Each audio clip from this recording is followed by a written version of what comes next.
Principles of initiative অর্থাৎ উদ্যোগের নীতি। এখন উদ্যোগের নীতি বলতে হেনরি পেওয়েল আসলে যে কি বুঝিয়েছেন, ওনার কথা হচ্ছে ইনিশিয়েটিভের মধ্যে অর্থাৎ প্রতিষ্ঠানে মানে উদ্যোগকে স্বাগত জানাতে হবে। তাহলে উদ্যোগকে স্বাগত জানানো মানে কি, অনেক কর্মী আছে তারা কিন্তু নতুনত্ব আপনার উদ্ভাবন করতে পারে, নতুন একটা পদ্ধতি, নতুন একটা কনসেপ্ট, নতুন একটা ধারণা নিয়ে আসলো।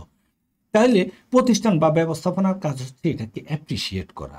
যদি অ্যাপ্রিসিয়েট করে সে কিন্তু নতুন নতুন কি বিভিন্ন কিছু উদ্ভাবনের জন্য কিন্তু সে চেষ্টা চালাবে, সে উদ্যোগী হবে এবং প্রতিষ্ঠান কিন্তু কি নতুন নতুন তত্ত্ব পাবে, নতুন নতুন মনে করেন যে পদ্ধতি পাবে এবং সেটা প্রতিষ্ঠানের জন্য ভালো। এটা হচ্ছে অনেকটা উদ্ভাবন এবং সৃজনশীলতাকে কি করা, উৎসাহিত করা। সুতরাং হেনরি পেওয়েলের কথা হচ্ছে প্রতিষ্ঠানে এই নতুন উদ্যোগকে অর্থাৎ উদ্ভাবন এবং সৃজনশীলতাকে প্রতিনিয়ত কি করতে হবে, উৎসাহিত করতে হবে। যদি উৎসাহিত করে তাহলে কর্মীদের মধ্যে উদ্যম থাকবে এবং প্রতিষ্ঠান সফল হবে। সুতরাং principles of unity, principles of initiative একটা গুরুত্বপূর্ণ আপনার নীতিমালা।